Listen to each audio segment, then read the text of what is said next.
Hey guys, welcome back to another video where today we are going to be talking about which cars inspired the Tesla Cybertruck.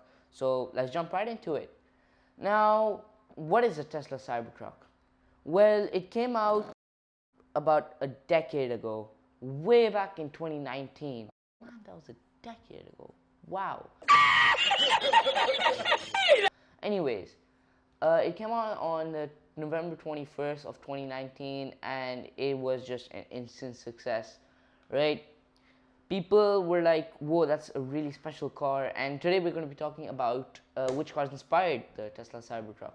So number one is the Lotus E-Spirit, and this car got introduced in 1975 but became famous. It was already popular but became even more popular in 1977 when the movie when the James Bond movie The Spy Who Loved Me came out. And yeah, in the movie the marine and the car, it was crazy, it was cool. Anyways, the reason these two cars are very similar is because of the wedged styling design. And about the wedge, people made so many memes about it. It's just so funny. I put a couple of memes on the green screen now. There you go. But anyways, Elon Musk, as some of you may know, loves movies. Why am I rocking this around? Anyways, he loves movies, and so that's why he took an inspiration from a car from another movie. That sounds right, right? Anyways, watched Back to the Future, one of the coolest movies ever, and inspiration from the DeLorean DMC-12. Wait a minute, Doc. Are you telling me that you built a time machine out of a DeLorean? That's my favorite line. If you guys haven't watched Back to the Future, it's such a good movie. You guys should watch it. But anyways, the DeLorean DMC-12 was, I'm saying DeLorean. Anyways, the DeLorean DMC-12 was a bit, it wasn't successful because the specs were not that great. And it kept on breaking down and just many wasn't that good. But anyways, it looked cool. And since in the movie it was a time machine, the is also a time machine. We'll never forget it. Then comes the 2006 Honda Ridgeline, and this car is interesting. It looks very interesting because doesn't look that good, and many people thought that as well because they were like, yeah, it doesn't look nice, it looks a bit sketchy, yeah, I'm gonna pass. But when it set on production, when it came out and people actually started buying it, right? So many people bought it, and same goes for the Tesla Cybertruck. So many people saw it, they're like, yeah, I mean, some people loved it like me, some people hated it, they're like, yeah, it doesn't look nice. But then you look at the car, then you look at how many pre-orders it has. More than 200,000 pre-orders. That's a lot of pre-orders. Then comes the city car, and the city car and the Cybertruck have a lot in I was about to say a lot in common. And that's, of course, is other aside from the wedge styling design, is just the fact that they both are EVs. That's right, both of those small compact cars, well, no, the city car is compact but the Cybertruck's a truck. So the city car is just like this compact one-seater. It didn't, like, many people thought, what's the use of it, just get a bike. Other people thought like, yeah, it's a good idea. And you know, it had, many people bought it. It had the most amount of EVs assembled in the US until the Tesla Model S came around. But anyways, I think that car is more than a P50, and therefore I think we can fit it into our house. Like, imagine, yeah, I don't think I'm gonna put it in the garage, I think I'll just take it inside my house, you know, just park it up. Yeah, easy as that. Imagine that though. That'll be crazy. Is that a disc on the road? Nope. Is that a UFO on the road? How could it be a UFO on the road? UFOs are unidentified flying objects. Flying. But anyways, this car looks exactly, it looks like a UFO, and that is, of course, the 1980s Citroen Karin concept. Karin. I have a friend, his name is Karim. Karen, I don't know. But anyways, this car looks like it looks like a UFO. It looks like a UFO with like a glass pyramid around it. But this car is, of course, a concept, and thank God it stayed that way, because look at it. Like, there are 3 4 seats inside, and if you go into a crash, there'll be a lot of glass involved. Yeah, but anyways, imagine if this thing came into production.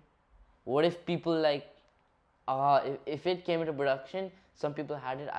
I bet somebody would have gotten into a Martian costume and like sat inside. Hey, aliens, aliens, and then like photoshopped into like outer space or something. I don't know. Anyways, we're getting sidetracked, boys. Back to the topic. Come on. Okay, arguably one of the coolest cars of all time, the Lancia Stratos, was a complete head turner at rally races and on public roads. And I don't know about you guys, but this is one of my favorite all-time classics, like ever. It looks so cool, and that's because Marcello Gandini was head of design. But like usually, Lancia would have given Pininfarina. I hope I'm saying that correctly. Like Ferrari, they would have given it to Pininfarina to design their cars, but this time they gave it to Berton. And I don't know, in my opinion, it was a very, very good looking car. I don't know about you guys. You guys comment down below what you think. But anyways, only 492 of these Lancia were made, and it just became an instant hit. Everybody loved the car. Next is the Ferrari 308 GT4, also known as the Ferrari Dino 308 GT4. It's very complicated, but anyways, back in 1973 when this car got introduced, it was known as the Dino 308 GT4, but then after 1976 they just removed the Dino. So yeah, there's that. But anyways, usually, like I said, Ferrari would usually turn to Pininfarina. Again, I hope I'm saying that correctly. They would usually hand it over to Pininfarina to design their cars, but just like Lancia Stratos, they turned to Berton, and they were like, yeah, V8, so please like make a good design. And well, you guys tell me what you guys think about the Dino, or the 308 GT4. Love the car, it looks great. But anyways, yeah, let's move on to the next car. Next is the BMW M1, and as the classic and the first of the first, this car, I say, just turned out so good, because, well, it was the German automakers, I think one of their first times experimenting with mid-engines, and they gave it to Ital Design to design the car, and I say it turned out pretty well. Tell me what you guys think down in the comments down below. But anyways, I say the car turned out really, really good. And but anyways, the car's the racing career was very short-lived, from 1978 all the way through to 1981. But